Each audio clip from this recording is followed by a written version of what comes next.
సాహిత్య అభిమాని ఒకరు తన షాప్ వద్ద ఇలా బోర్డు పెట్టారు.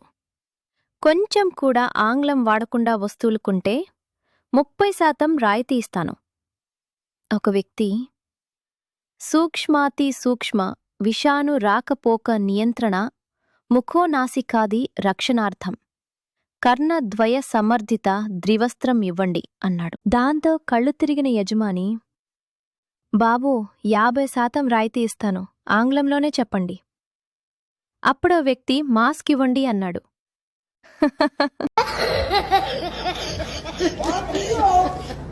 పార్వతీశం తన భార్యతో కలిసి దీపావళి షాపింగ్కు వెళ్లి మెట్రోలో ఇంటికి వస్తుండగా మెట్ల వద్ద ఓ బిచ్చుగాడు ఇలా అన్నాడు. అప్సరసులా ఉన్నావు తల్లీ, ఓ 10 రూపాయలు ధర్మం చేయండమ్మా.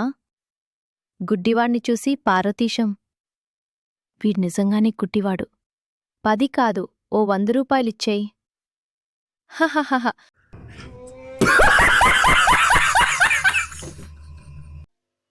సుందరి సుబ్బారావుని అడిగింది. అవును, పెళ్లికి ముందు నువ్వు చాలా టెంపుల్స్కి వెళ్ళావు కదా, ఈ మధ్యన వెళ్ళటం లేదేంటి?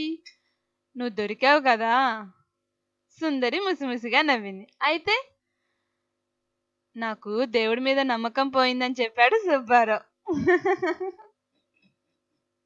అమ్మాయిలు అబ్బాయిలు ప్లీజ్ నా ఛానల్ని సబ్స్క్రైబ్ చేసుకోండి, లైక్ చేసుకోండి, మరియు షేర్ చేసుకోండి, కామెంట్ చేసుకోండి. ధన్యవాదాలు.